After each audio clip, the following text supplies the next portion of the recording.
আসসালামু আলাইকুম ওয়া রাহমাতুল্লাহি ওয়া বারাকাতুহু। ওয়া আলাইকুম আসসালাম ওয়া রাহমাতুল্লাহি ওয়া বারাকাতুহু। আলহামদুলিল্লাহ ওয়াসসালাতু ওয়াসসালামু আলা রাসূলিল্লাহ, আম্মা বাদ। আমাদের আজকের দার্স হচ্ছে হাদিসে আরবাঈন এর 18 নম্বর হাদিসের উপর। হাদিসটি রয়েছে তিরমিজি এর 1987 নম্বরে। হাদিসের মূল বিষয়বস্তু হচ্ছে সর্বাবস্থায় আল্লাহকে ভয় করে চলা এবং উত্তম চরিত্র গঠন করা। হাদিসটি বর্ণনা করেছেন বিশিষ্ট সাহাবী মুআয ইবনে জাবাল রাদিয়াল্লাহু আনহু আন রাসূলিল্লাহ সাল্লাল্লাহু আলাইহি ওয়াসাল্লাম। রাসূল সাল্লাল্লাহু আলাইহি ওয়াসাল্লাম থেকে তিনি বর্ণনা করে বলেন, ক্বালা রাসূলুল্লাহি সাল্লাল্লাহু আলাইহি ওয়াসাল্লাম ইত্তাকিল্লাহা হাইসুমা কুনত ওয়া আতবিইস সাইয়্যাতাল হাসানা তামহুহা ওয়া খালিকিন নাসা বিখুলুকিন হাসান। নবী সাল্লাল্লাহু আলাইহি ওয়াসাল্লাম বলেছেন, ইত্তাকিল্লাহ, তুমি আল্লাহকে ভয় করো, হাইসুমা কুনতা, যেখানেই থাকো না কেন। তারপর দ্বিতীয় বাক্যে তিনি বলেন, ওয়া আতবিইস সাইয়্যাহ, পাপ হয়ে গেলে তার অনুসরণ করো আল হাসানা, নেকি দ্বারা। অর্থাৎ কোনো গুনাহের কাজ হয়ে গেলে সাথে সাথে কোনো নেকির কাজ করো, তামহুহা, তাহলে ওই গুনাহের কাজটাকে, ওই নেকির কাজটা মিটিয়ে দেবে, মুছে দেবে। 3 নম্বর বাক্যে তিনি বলেন, ও খালিকিন নাসা বিখুলুকিন হাসান, খালিক, তুমি আচরণ করো, ব্যবহার করো, আর নাসা, মানুষের সাথে, বিখুলুকিন হাসান, উত্তম ব্যবহার, উত্তম আচরণ। তো এই হাদিসে নবী সাল্লাল্লাহু আলাইহি ওয়াসাল্লাম আমাদেরকে 3টি দিক নির্দেশনা দিলেন, 3টি পরামর্শ দিলেন।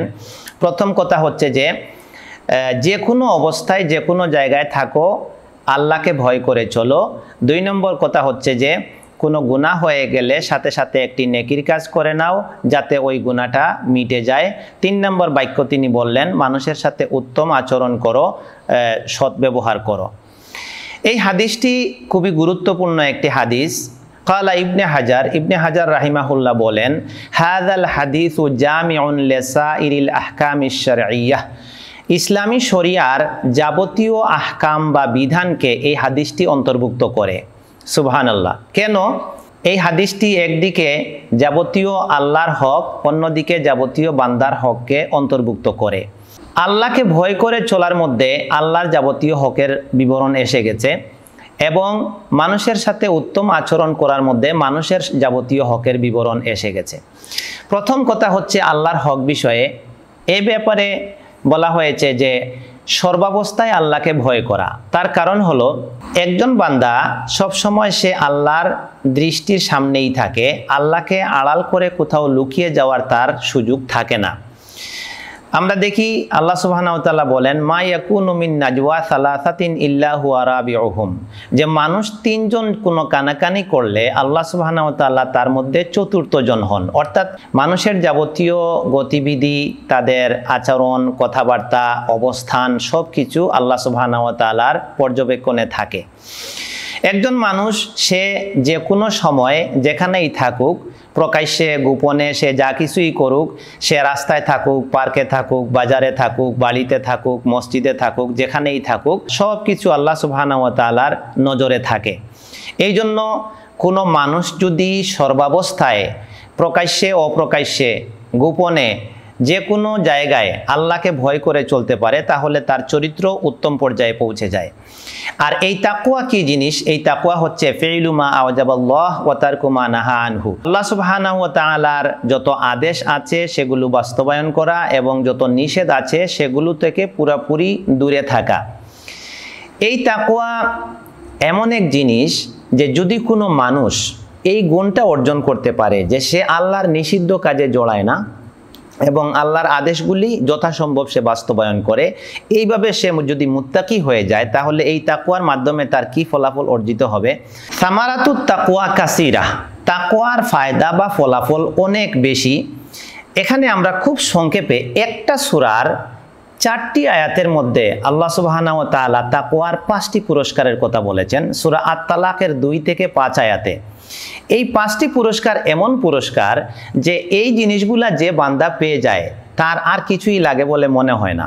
আল্লাহ সুবহানাহু ওয়া তাআলা বলছেন, ওমাই ইয়াত্তাকিল্লাহা, যে আল্লাহকে ভয় করে চলবে, 1 নম্বর পুরস্কার হচ্ছে ইয়াজআল লাহু মাখরাজা, তার জন্য আল্লাহ যে কোনো বিপদ আপদ সংকট থেকে বের হওয়ার পথ বের করে দিবেন। সুবহানাল্লাহ।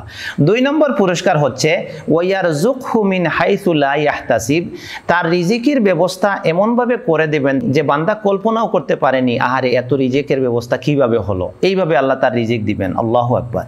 3 নম্বর তার পুরস্কার হচ্ছে ইয়াজআল লাহু মিন আমরিহি ইউসরা, আল্লাহ তার সকল কাজকে সহজভাবে সম্পন্ন করার ব্যবস্থা করে দিবেন। 4 নম্বর পুরস্কার হচ্ছে ইউকাফির আনহু সাইয়্যাতিহি, তার সকল গুনাহ আল্লাহ ক্ষমা করে দিবেন। 5 নম্বর পুরস্কার হচ্ছে ওয়ায়ুযিম লাহু আজরা, তার পুরস্কার তার প্রতিদান আল্লাহ অনেক বাড়িয়ে দিবেন। আল্লাহু আকবার, সুবহানাল্লাহি বিহামদিহি। একটু যদি আমরা চিন্তা করি এই 5টি পুরস্কারের কথা, তাহলে দেখি যে প্রথম 3টা পুরস্কার এই দুনিয়াতে আমাদের লাগে। এই দুনিয়াতে এই 3টা জিনিস যে মানুষ পেয়ে যায় তার আর কিছুর প্রয়োজন আছে বলে মনে হয় না।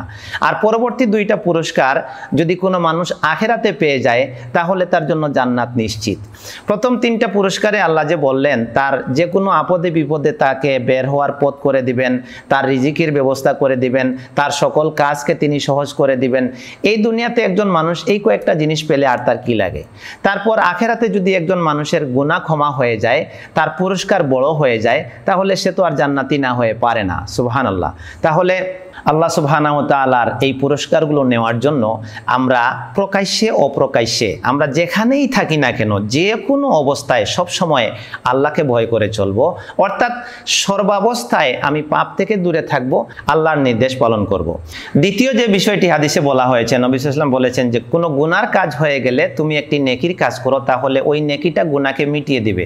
আমরা দেখি সূরা হুদের 114 আয়াতে আল্লাহ সুবহানাহু ওয়া তাআলা বলেছেন আকিমিস সালাতা তরাফাইন নাহারি ওয়া যুলাফাম মিনাল লাইল ইন্নাল হাসানাত ইউযহিবনাস সাইয়্যাত যালিকা যিকরা লিয-যাকিরিন, যে তুমি দিনের 2 প্রান্তে এবং রাতের কিছু অংশে সালাত কায়েম করো, নিশ্চয় নেকি গুনাহকে মিটিয়ে দেয়। আর এটা তো উপদেশ গ্রহণকারীদের জন্য একটি স্মারক উপদেশ। তাহলে আমরা যে কোনো পাপ হয়ে গেলে পরবর্তীতে আল্লাহর কাছে তওবা করব, 2 রাকাত সালাত আদায় করে আল্লাহর কাছে মাপ চাইলাম। একজন চুরি করে চুরি ছেড়ে দিয়ে কোনো হালাল ব্যবসায় আত্মনিয়োগ করলো, একজনে হারামভাবে ইনকাম করে হারাম ইনকাম ছেড়ে দিল, সুদ ছেড়ে দিল, ঘুষ ছেড়ে দিল, একজন সালাত আদায় করতো না এখন সালাত আদায় করা শুরু করে দিল। এইভাবে যত গুনার কাজ আছে ওগুলো বাদ দিয়ে হালাল কাজে লেগে গেল, নেকির কাজে লেগে গেল, এতে করে আল্লাহ সুবহানাহু ওয়া তাআলা তার ওই গুনাহগুলোকে মিটিয়ে দিবেন।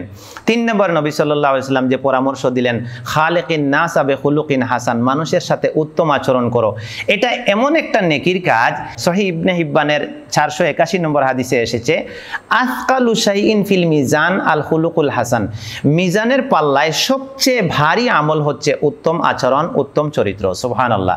আরেকটি হাদিস সহিহ আল জামের 1932 নম্বরে এসেছে ইন্নাল মুমিনা লা ইউদরিকু বিহুসনি খুলুকিহি দারাজাতাল কাইম ওয়াস সাইম, একজন বান্দা তার শুধুমাত্র উত্তম চরিত্র এবং উত্তম আচরণের মাধ্যমে ওই ব্যক্তির মর্যাদা পেয়ে যায় যে রাত জেগে তাহাজ্জুদ পড়ে, যে দিনভর সিয়াম পালন করে। আল্লাহু আকবার, সুবহানাল্লাহ। এই হাদিসটি এজন্যই ইসলামী শরিয়ার সব বিষয়কে অন্তর্ভুক্ত করে, এখানে বান্দার হোক আল্লাহর হোক সব জড়িত। আমরা সব সময় আল্লাহকে ভয় করে চলবো আর নেকির কাজ করতে থাকবো, গুনাহ হয়ে গেলে সাথে সাথে তওবা করে কোনো নেক আমল করব। আর 3 নম্বর হচ্ছে সবার সাথে আমরা উত্তম আচরণ করব। আল্লাহ সুবহানাহু ওয়া তাআলা এই হাদিসের শিক্ষা আমাদের জীবনে বাস্তবায়ন করে পূর্ণ মুমিন মুত্তাকি হওয়ার তৌফিক দান করুন, যাতে আমরা দুনিয়াতে শান্তিতে থাকতে পারি, পরকালে জান্নাত লাভ করতে পারি। আল্লাহুম্মা আমিন। ওয়া সাল্লাল্লাহু আলা নবিয়িনা মুহাম্মদ ওয়া আলিহি ওয়া সাহবিহি আজমাইন।